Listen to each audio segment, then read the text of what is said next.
Ahlan wa sahlan. Sejam bem-vindos mais uma vez a uma aula onde nós vamos dar a continuidade à nossa abordagem sobre as preposições. Hoje nós vamos falar da preposição sobre, que significa na língua árabe ala. Ala, conforme nós já explicamos anteriormente, de que da mesma forma que na língua portuguesa as preposições não têm um significado próprio, não exprimem nenhum significado quando se encontram de uma forma isolada ou sozinhas, portanto, na língua árabe também é a mesma coisa. Então, quando nós falamos de preposições, estamos a dizer de que são elementos que não têm um significado próprio. Então, elas dependem da sua posição, dependem da palavra que vem antes ou depois, dependem do verbo que é usado junto com elas para poder exprimir um sentido. É a mesma coisa, mais uma vez, portanto, na língua árabe. Então, em relação a isso, não tem nenhuma diferença. Agora, quando nós falamos sobre ala, o que significa ala? Ou seja, quais são situações em que a ala é normalmente usada para exprimir algum sentido. Então, por mais que nós afirmemos de que a preposição não tem um significado próprio, mas sabemos de que cada preposição tem funções que diferem com outras preposições. Cada preposição é usada em determinadas situações. E essas situações são específicas para tal preposição. Assim acontece também na língua árabe. Então, vamos falar sobre as situações em que a preposição ala é normalmente usada. Aqui nós temos, portanto, de uma forma genérica, a preposição ala é usada para, portanto, exprimir a ideia de superioridade. O que significa isso? Quando eu tenho dois corpos, um corpo em cima do outro, ou tenho dois elementos em que um elemento ou um objeto está em cima do outro. Desta forma, nós também utilizamos a preposição sobre na língua portuguesa. Então, é o mesmo significado. Sobre significa algo que está em cima de outra coisa. Então, em cima de. Não tem nenhuma diferença com a nossa língua portuguesa. Então, vamos lá ver os exemplos. Nós temos aqui o primeiro exemplo. Ana, eu. Ana, wada'tu, eu coloquei. Wada'tu, eu coloquei. Al-kitaba, o livro. Ala, sobre. Al-ma'ida, sobre a mesa. Eu coloquei o livro sobre a mesa. Segundo exemplo. Yasqutu الثمر على الأرض. يسقط الثمر على الأرض. Cai الثمر, a fruta, sobre a terra. Cai a fruta sobre a terra.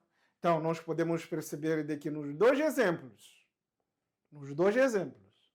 o livro está em cima da mesa, ou seja, o livro ocupa a posição superior e a fruta está em cima da terra. A fruta cai sobre a terra. Então, podemos perceber de que os dois objetos, tanto o livro assim como a fruta, estão em cima de outros objetos. E é desta forma que nós representamos a preposição ala. Al-qalamu ala al-kitab. Por exemplo, eu tenho al-qalam, Aqui eu tenho a caneta, ala al-kitab. Se eu colocar em cima, significa a caneta está sobre o livro. Ou seja, a caneta está em cima do livro. Então, sempre que nós quisermos transmitir a ideia de que o objeto está em cima ou sobre, então nós usamos a preposição ala. Mas esta preposição também pode ser usada para representar outros significados.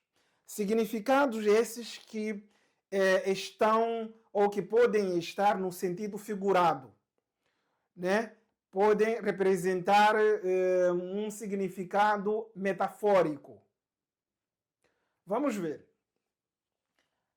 O terceiro exemplo, que tem, digamos assim, o significado metafórico, que não exprime a ideia de superioridade. Vamos lá. Hadatha hadha ala ahdi fulanin. Hadatha hadha ala ahdi fulanin. O que significa? Aconteceu isto, aconteceu, hadatha, quer dizer, aconteceu, é um verbo acontecer, hadha, isto. Ala ahdi significa na época, ou no período. Ala ahdi, no período, na era. São três significados. Ala ahdi significa no período, na época, na era. Fulani, na era de fulano. Isto aconteceu na era do fulano. Isto aconteceu na época do fulano. Então, fulano aqui, a pessoa pode substituir e colocar qualquer nome. Aconteceu na época do faraó. Aconteceu na época de Moisés. Hadatha hadha ala ahad. E aqui pode colocar o nome que você quiser. Pode ser o nome de um presidente, pode ser o nome do imperador, pode ser o nome de etc. Então, deixo desta forma para ficar ao critério da pessoa. Então, vamos perceber de que a expressão, a preposição ala, nesta frase, não desempenha a função de superioridade. Portanto, não tem nada que esteja em cima da outra coisa. Não tem. Então, neste caso, nós podemos observar de que a preposição ala exprime o sentido figurado da coisa. Vamos ver outro exemplo. Ana, eu, raditu alayka. Ana raditu alayka. Ana raditu alayka. Eu perdoei. Eu perdoei-te. Né? Ou eu te perdoei. Eu te perdoei. Ou eu perdoei você. Não importa a tradução. Mas significa isto. Raditu alayka. Então percebam de que a expressão alayka é a combinação de preposição ala e o pronome kaf. Este é um pronome. Nós ainda não aprendemos sobre esse tipo de pronome. Bem, mas é a combinação, neste caso, de ala e kaf. Então, percebam de que ala, neste caso, desempenha outro significado. Representa outro significado, que não é a ideia de superioridade. Então, vamos perceber de que, dependendo do verbo que vem antes ou depois da preposição ala, portanto, o significado não é exatamente este que nós vimos, né, de superioridade. Ok? Então, por último, temos este exemplo. Sallama at-talibu ala al-muallimi. Sallama at-talibu ala al-muallimi. Sallama significa saudar. Assalam alaikum. Assalamu alaikum. Paz esteja convosco. Assalam significa paz. Mas o verbo é sallama yusallimu. Então, quando eu digo sallama ala, essa combinação do verbo salama e a preposição ala tem o significado de saudar, cumprimentar. Preste atenção. Nem sempre a palavra, o verbo salama leva o significado de saudar.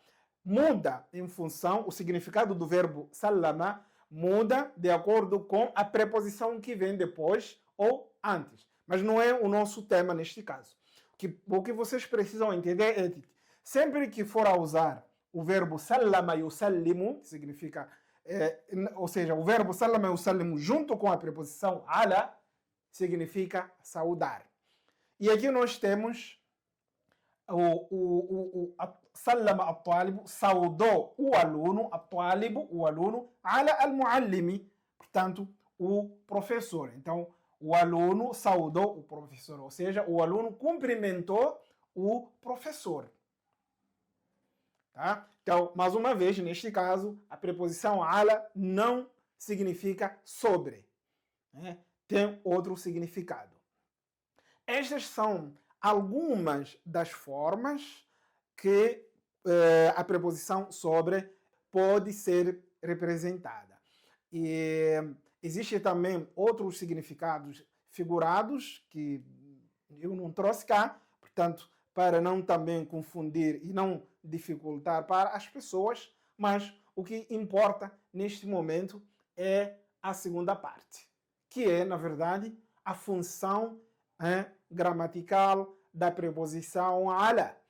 Ou seja, quando nós usamos ala, podem perceber que ala, depois dela, temos o substantivo, ou seja, o nome. Aqui é mesa, al-ma'ida, e a mesa terminou com sinal kasra. Ou seja, isso significa de que toda palavra que vem depois de ala, depois da preposição ala, tem que terminar com sinal kasra. Todas as palavras que vierem depois de ala devem terminar com sinal kasra. Vamos ver o segundo exemplo. Temos aqui ala, mais uma vez, e a expressão al-ardi. Então vamos perceber aqui, al-ardi terminou com kasra. Por quê? Por causa da preposição ala que veio antes. Vamos lá ver ala no terceiro exemplo. Ahadi. Ahadi, aqui o ahadi terminou com kasra. Mais uma vez, por conta de preposição ala. E no caso de alaika, nós temos o kaf. Este kaf não muda. Portanto, o fatha de kaf não muda, é invariável. É um pronome invariável. Esse kaf. Nós depois vamos entrar em detalhes sobre isto. Mas então, não muda. Se eu mudar neste caso, por exemplo, se eu disser assim, alaiki, perceberam de que eu kasra, desculpe, de fatha, eu coloquei, portanto, kasra. Aqui neste caso, esta mudança não é por conta de ala, né? Essa kasra aqui não foi causada por ala que veio antes. Não. Esta é kasra do feminino, ou seja, alaiki. Neste caso, estou a me referir a uma mulher. Quando eu digo, olha, eu te perdoei. Eu perdoei a você. Quando eu digo alaiki, vou colocar assim. Alaiki. Ana raditu alaiki. Eu te perdoei. Você, mulher. Neste caso, estou a dialogar com uma mulher. Quando eu digo alaika, estou a dialogar com um homem. Então, esta mudança de fatha para kasra ou de kasra para fatha não é causada por ala. Isto por quê? Porque esta preposição, esse kaf, é invariável, dependendo então do gênero. Vamos ver o último exemplo. Nós temos ala, mais uma vez, aqui, e temos al-muallim. Al-muallim terminou com kasra, por conta de ala. E como é que nós classificamos ala? Então, nós temos a classificação gramatical de ala, على é حرف الجر. حرف الجر. É assim que se classifica, حرف الجر. E os nomes que vêm depois de حرف الجر, que são neste caso, nós temos المائدة, الأرض, عهد, temos عليك, ou seja, o kaf, neste caso seria o kaf, e al-muallim. Então, todas estas palavras que eu coloquei dentro de quadrado classificam-se gramaticalmente como majrur, ou ismun majrurun. Ismun majrurun. Ismul majrur. E ismul majrur chama-se ismul majrur toda aquela palavra que termina com kasra por conta de harful jar. Portanto, é forçada a terminar com kasra por causa de harful jar. E assim se chama ismun majrur. E desta forma nós terminamos. Mais uma vez, queria pedir àquelas pessoas que ainda não se inscreveram no nosso canal para que façam a inscrição, para que possam receber as próximas aulas. Continuaremos com as preposições nas próximas aulas e não percam, por favor. Muito obrigado pela atenção. Até lá.